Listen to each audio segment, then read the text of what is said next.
más allá de los océanos y fronteras. Cabe recordar que durante el primer gobierno democrático post-dictadura, Uruguay mantuvo relaciones diplomáticas con el régimen racista-fascista sudafricano y recibió al canciller Pit Botha en Montevideo, acompañando en dicha definición a las dictaduras de Pinochet en Chile y de Stroessner en Paraguay, que apoyaban el gobierno del apartheid sudafricano, sin olvidar el silencio, la censura y la desinformación de los medios masivos de comunicación internacionales y nacionales en torno a lo que acontecía en Sudáfrica y a su resistencia.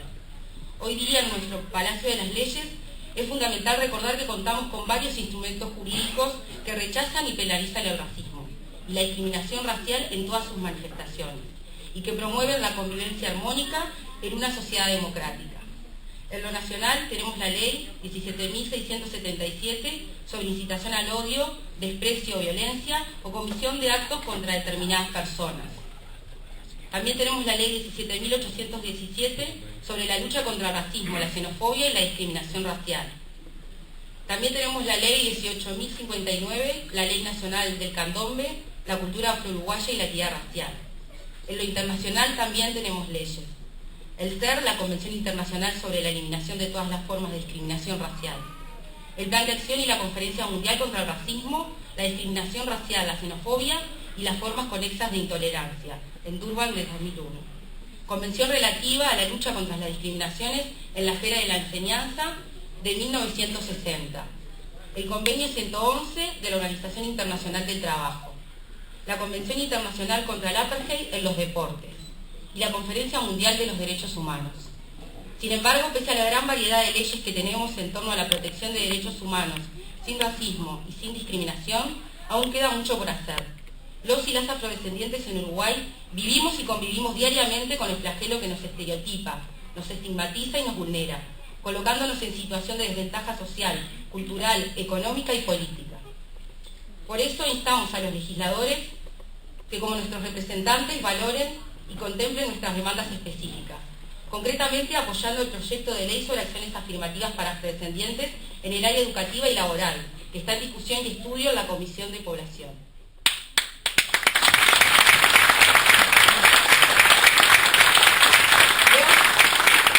Los y las afro-uruguayas sabemos muy bien que ser negros en nuestro país no es un privilegio, cuando los datos estadísticos hacen visible lo que parece irreconocible, donde los afrodescendientes duplicamos los niveles de pobreza y triplicamos los índices de indigencia, afectando directamente y gravemente a niños, niñas y adolescentes afrodescendientes.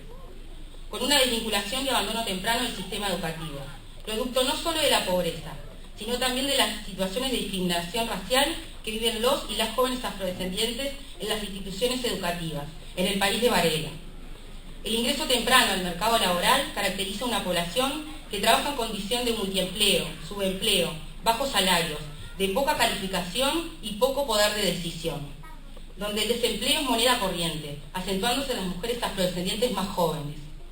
Las mujeres afrodescendientes tenemos en promedio un hijo más que las mujeres no afrodescendientes, y en las condiciones en que nos encontramos podemos decir que ya no somos las reproductoras de personas esclavizadas, pero sí las reproductoras de ciudadanos y ciudadanas que vivirán en situación de desventaja social y étnico-racial si no se apunta a transformar la realidad.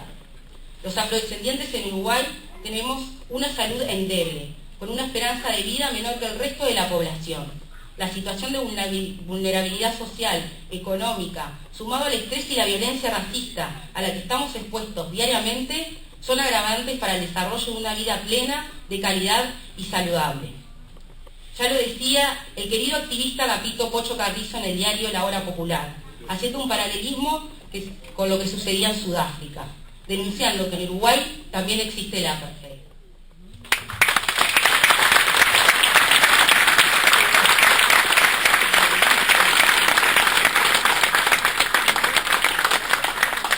Buenas noches, un gusto realmente que me hayan convocado también y bueno, acá con los queridos hermanos, reencontrarme con Roberto después de tantos años, con Tania por suerte estamos más en continuo contacto. Bueno, he visto muchas caras queridas, conocidas, un saludo a todos y bueno, agradecer a Martínez Huelmo nuevamente la convocatoria y bueno, y a Alfredo del Puerto por creer que nosotros podemos hacer este trabajo bien, y creo que Tania lo está demostrando, que se puede hacer muy bien las cosas, sí señor.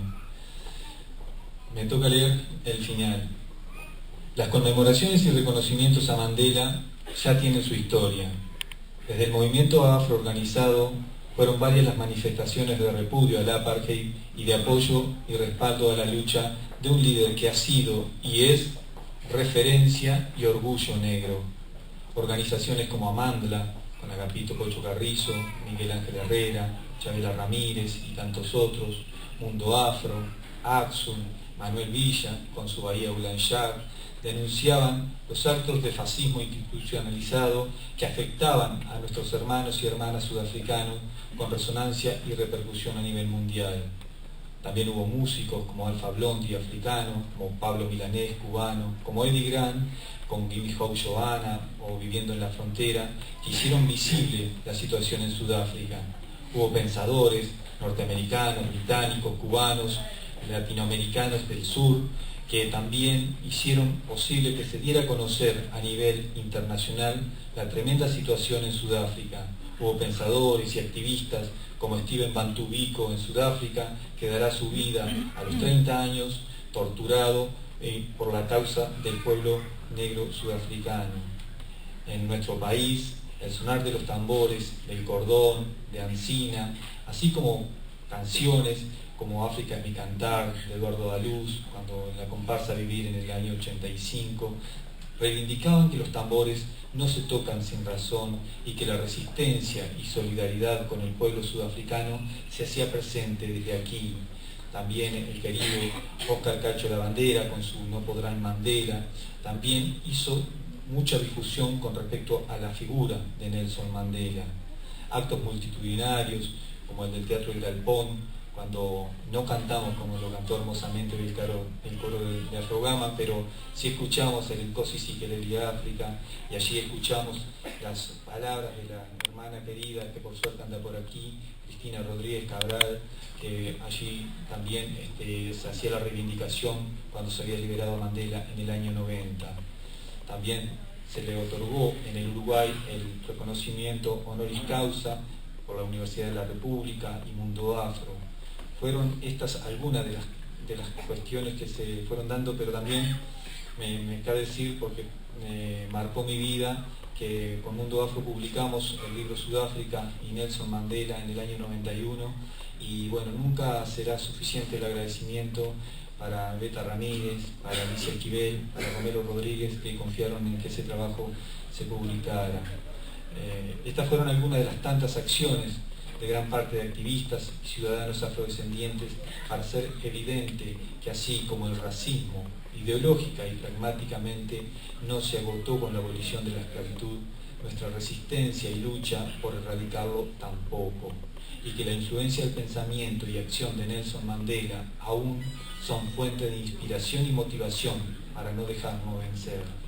En suma, Mandela nos enseñó a las y los afrodescendientes uruguayos a unirnos en una causa común, solidificar nuestra autoestima e identidad y detectar y condenar actos racistas en nuestro país. Hoy celebramos el Día de Mandela con espíritu rebelde, combativo, libertario, democrático e igualitario. Hoy celebramos la existencia de la diversidad social, cultural y étnica racial como valor que ha construido y enriquecido en todos los aspectos a nuestro país.